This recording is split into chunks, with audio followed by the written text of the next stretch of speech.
Hello दोस्तों, हमारे YouTube channel में आप सभी का स्वागत है।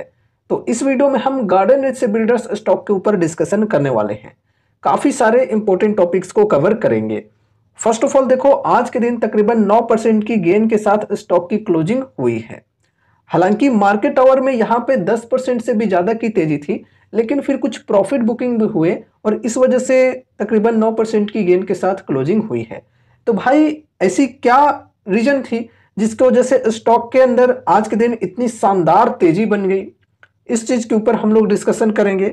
साथ ही साथ कुछ और भी इंपॉर्टेंट टॉपिक्स को डिस्कस करेंगे, तो वीडियो के साथ एंड तक बने रहना। सबसे पहले यहाँ पर हम वॉल्यूम को डिस्कस कर लेते हैं।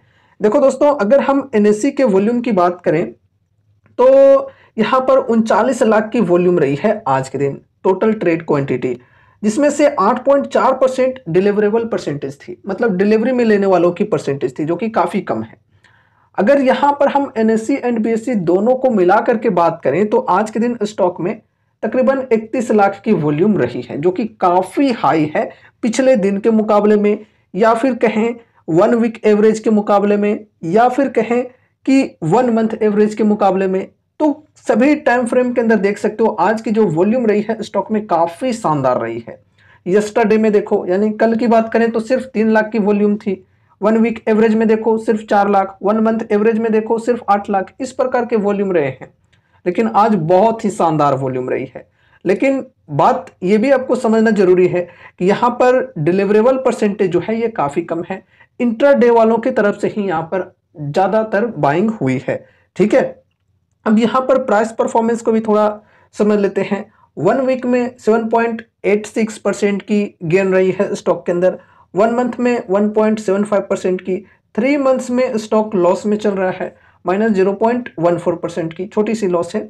ईयर टू डेट यानी कि इस साल की बात करें तो इस साल में तकरीबन 94% की गेंस यहाँ पर मिली है। एंड लास्ट 1 ईयर की बात करें तो यहाँ पर भी तकरीबन 94%, लास्ट 3 ईयर्स की बात करें तो तकरीबन 706% की गेंस मिली है। चलो ठीक है, अब यहाँ पर हम तेजी के पीछे रीजंस को समझते हैं। देखो दोस्तों, आज के दिन Cochin shipyard and Garden Reach Builders, इन दोनों स्टॉक्स में काफी जबरदस्त बाइंग देखने को मिली है। अब कोचिन शिपयार्ड की स्पेशली अगर हम बात करें तो भाई साहब वहां पर एक रीजन थी कि न्यू ऑर्डर्स कंपनी को मिले हैं, कुछ 8 टग्स बनाने के लिए तकरीबन 450 करोड़ के ऑर्डर्स मिले हैं कंपनी को, तो उसके वजह से स्टॉक के अंदर अपर सर्किट लग गई आज के दिन। लेकिन यहाँ पर ऐसी कोई भी न्यूज नहीं थी जिसकी वजह से ऐसी तेजी आ जाए, लेकिन फिर भी स्टॉक के अंदर तेजी आ गई एकदम शानदार वाली। तो भाई देखो, ऐसे में आपको समझना जरूरी है, बिना कोई न्यूज की तेजी आई है और ना ही मतलब अर्निंग्स वगैरह आए हैं कंपनी के, लेकिन फिर भी स्टॉक के अंदर शानदार बाइंग हो गई। तो इसका मतलब क्या हम ये समझे कि यार अब बुलरन स्टार्ट हो गई है स्टॉक में? बिल्कुल नहीं, यहाँ पर ट्रैप भी हो सकता है, ये आपको समझकर चलना है। ठीक है, तो ट्रैप से बचकर रहना है। थोड़ी सी अगर तेजी आ जाए कोई स्टॉक में तो इसका मतलब ये नहीं हो जाता है कि अब यहाँ पर बुलरन शुरू हो गई, बिल्कुल नहीं। ठीक है, अभी उन चीजों के ऊपर भी डिस्कशन करेंगे, बस वीडियो के साथ एंड तक बने रहना। यहां पर हम वैल्यूएशन को डिस्कस कर लेते हैं। देखो, स्टॉक पी है 50.6 की और इंडस्ट्री पी भी 50.6 की है, तो इंडस्ट्री पी के इक्वल है स्टॉक की पी। एंड अगर हम मीडियन पी की बात करें तो 5 ईयर्स की मीडियन पी है 16.5 की। तो मीडियन पी के कंपैरिजन में देखें तो स्टॉक की जो पी है ये काफी ज्यादा है। ठीक है, एंड अगर हम इनके पीयर्स के साथ कंपेयर करें like Cochin shipyard and Mazagon dock, तो उन दोनों के मुकाबले में स्टॉक की जो पी है यहाँ पर ज़्यादा है। अगर हम पीज रेशियो की बात करें तो पीज रेशियो यहाँ पर 1.99 की, यानी कि पीज रेशियो के अकॉर्डिंग अगर हम देखें तो स्टॉक ओवर वैल्यूड है। तो ओवरऑल यहाँ पर अगर हम वैल्यूएशन की बात करें तो वैल्यूएशन अभी भी एक्सपेंसिव है, लेकिन पहले की तुलना में यहाँ पर अभी जो वैल्यूएशन है ये बेटर है।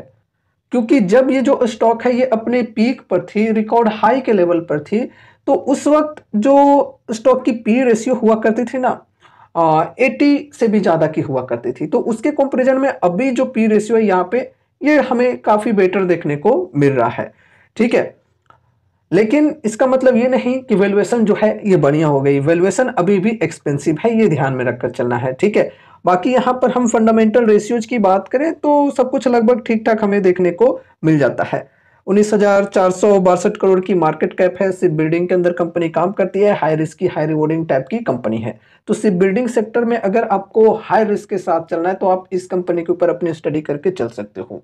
अगर आपको कम रिस्क लेकर चलना है तो फिर आप मजगांव डॉक के ऊपर अपनी स्टडी कर सकते हो। ठीक है, एक चीज और कि देखो ये जो स्टॉक है ये फिलहाल लॉन्ग टर्म एसएम स्टेज 1 में है। चलो ठीक है, लॉन्ग टर्म एसएम स्टेज से अगर बाहर होती है यानी कि एसएम लिस्ट से अगर बाहर हो जाती है तो फिर और भी पॉजिटिव बात हो जाएगी स्टॉक के लिए, है ना। चलो अब यहां पर हम टेक्निकल्स को थोड़ा समझते हैं, लेकिन आपको मैं पहले एक डिस्क्लेमर देना चाहूंगा कि देखो दोस्तों यहां पर कोई कॉल टिप या रिकमेंडेशंस आपको नहीं दी जाएंगी। तो इस वीडियो को देखने के बाद अगर आपको कुछ भी इंटरेस्ट लगता है तो फिर आपको अपने तरफ से भी कुछ स्टडी एंड एनालिसिस करनी है। साथ ही साथ अगर आपके फाइनेंशियल एडवाइजर्स हैं तो उनसे एक बार कंसल्ट जरूर से करना है। ठीक है, चलो यहां पर टेक्निकल्स को समझते हैं। देखो दोस्तों एक सपोर्ट की लेवल है यहां पे 1529 की। ठीक है, इस सपोर्ट के लेवल पर स्टॉक कुछ दिनों से कंसोलिडेट कर रहा था और आज के दिन इसी सपोर्ट से हमें काफी जबरदस्त बाइंग देखने को मिली है और स्टॉक इस सपोर्ट से इस रेजिस्टेंस तक चला गया जो कि है 1750 का। और इस रेजिस्टेंस को टच करते के साथ प्रॉफिट बुकिंग भी देखने को मिल गई और यहां पर फिर क्लोजिंग हुई है 1695 की प्राइस पर। ठीक है, देखो तेजी आए बढ़िया बात है, लेकिन फिर यहां पर प्रॉफिट बुकिंग भी लोगों ने किए हैं 1750 के लेवल पर और इस वजह से 1695 के प्राइस पर क्लोजिंग हुई है। अगर यहां पर ब्रेकआउट मिल जाती तो हम यहां पर थोड़ा सा एक्सपेक्ट करके चल सकते थे कि हाँ शायद से यहां पर हमें अब बुल रन देखने को मिल जाए, ट्रेंड चेंज होते हुए देखने को मिल जाती। अगर हमें उस प्रकार की चीजें देखने को मिलती तो अभी देखो ट्रेंड जो है ये चेंज नहीं हुई है, ये ध्यान में रखकर चलना है। अभी भी ट्रेंड जो है ये डाउन साइड की ही बनी हुई है। यहां पर देखो जो पिछला हाई बना है इस लेवल का जो कि 1836 का, ये लेवल अभी टूटा नहीं है। ये लेवल अगर टूट जाता है, ठीक है, बढ़िया वॉल्यूम के साथ में, बड़ी कैंडल के साथ में, तो फिर हम स्टॉक के अंदर एक बुल ट्रेंड मानकर चल सकते हैं कि अब शायद यहां पर बुलिश ट्रेंड देखने को मिल जाए, अब शायद यहां पर रिकवरी देखने को मिल जाए। ठीक है, लेकिन यहां पर ये ब्रेकआउट मिलना जरूरी है बढ़िया वॉल्यूम के साथ में और बड़ी कैंडल के साथ में। अभी यहां पर देखो डाउन ट्रेंड में ही है स्टॉक फिलहाल। ठीक है, रिकवरी अभी यहां पर नहीं हुई है। अभी यहां पर देखो कंसोलिडेशन चल रहा है इस प्रकार से। ठीक है, तो यहां पर इस लेवल को अगर ब्रेकआउट मिलता है, यहां पर रेजिस्टेंस की लेवल है 1750 से लेकर 1836 की, ये वाला मैं कह रहा हूं। ठीक है, इसे अगर ब्रेकआउट मिल जाता है बढ़िया वॉल्यूम के साथ में तो फिर स्टॉक के अंदर हम बढ़िया तेजी एक्सपेक्ट करके चल सकते हैं। ठीक है, अभी इधर स्टॉक जो है ये कंसोलिडेट कर रहा है और अभी स्टॉक के अंदर डाउन ट्रेंड ही बनी हुई है। अब देखो अगर कोई यहां पर बाइंग के लिए इच्छुक है तो डिस्काउंट्स कैसे मिल रहे हैं। डिस्काउंट्स देखो 52 वीक हाई के लेवल से बढ़िया मिल रही है, अभी भी, पहले भी बढ़िया डिस्काउंट्स मिल रहे थे, अभी भी बढ़िया मिल रही है।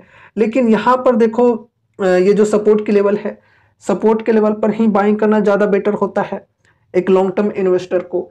रेजिस्टेंस के लेवल्स पे सेलिंग होती है, जैसा कि अभी हमने बोला कि सपोर्ट के लेवल पर यहाँ पर बाइंग हुई और यहाँ पर प्राइस जब रेजिस्टेंस को टच की तो फिर प्रॉफिट बुकिंग हो गई, सेलिंग हो गई। ठीक है, तो यहाँ पर सपोर्ट के लेवल्स पर ही प्रेफर करना चाहिए बाइंग को। बाकी सिर्फ डिस्काउंट्स के हिसाब से अगर आप देख रहे हो तो डिस्काउंट्स बढ़िया मिल रही है। मार्जिन ऑफ सेफ्टी के हिसाब से एसआई पिच करने के लिए, बल्क में बाइंग के लिए बिल्कुल भी नहीं, ये ध्यान में रखकर चलना है। ठीक है, अब देखो दोस्तों ये जो तेजी आई है, क्या यहाँ पर बुल ट्रेंड आ गई है, ये हमने आप सभी को क्लियर कर दिया है। ठीक है, आई थिंक आपको इसका जवाब मिल गया होगा। यहां पर देखो इस प्रकार की जो चीजें होती हैं ये कभी कभी ट्रैप भी हो जाती हैं। इन्वेस्टर्स को लगने लगता है कि यार यहाँ पर तेजी स्टार्ट हो गई है, बुल रन स्टार्ट हो गई है और लोग यहाँ पर पैसे लगा देते हैं। ठीक है, और फिर यहाँ पर पैसे लगाने के बाद सेलिंग स्टार्ट हो जाती है। ठीक है, सेलिंग स्टार्ट हो जाती है और लोगों को फिर नुकसान हो जाता है। लोग कहते हैं कि यार मैं तो फंस गया यहाँ पे। तो यार अपनी तरफ से भी कुछ स्टडी होनी जरूरी है। हमेशा ऐसा नहीं है कि यहाँ पर आप लोगों ने किसी दूसरे के बात सुन लिए कि यहाँ पर टारगेट प्राइस ऐसा दिया जा रहा है, वैसा दिया जा रहा है और आप लोगों ने बाइंग कर लिए, या फिर स्टॉक में अगर तेजी आ गई इस प्रकार की तो यहाँ पर आप लोग सोच लिए कि अब यहाँ पर ट्रेंड जो है ये चेंज हो गया है और यहाँ पर बाइंग कर लिए। तो ऐसी गलतियों को करने से बचना है, ठीक है। लर्निंग पे फोकस करो, है ना।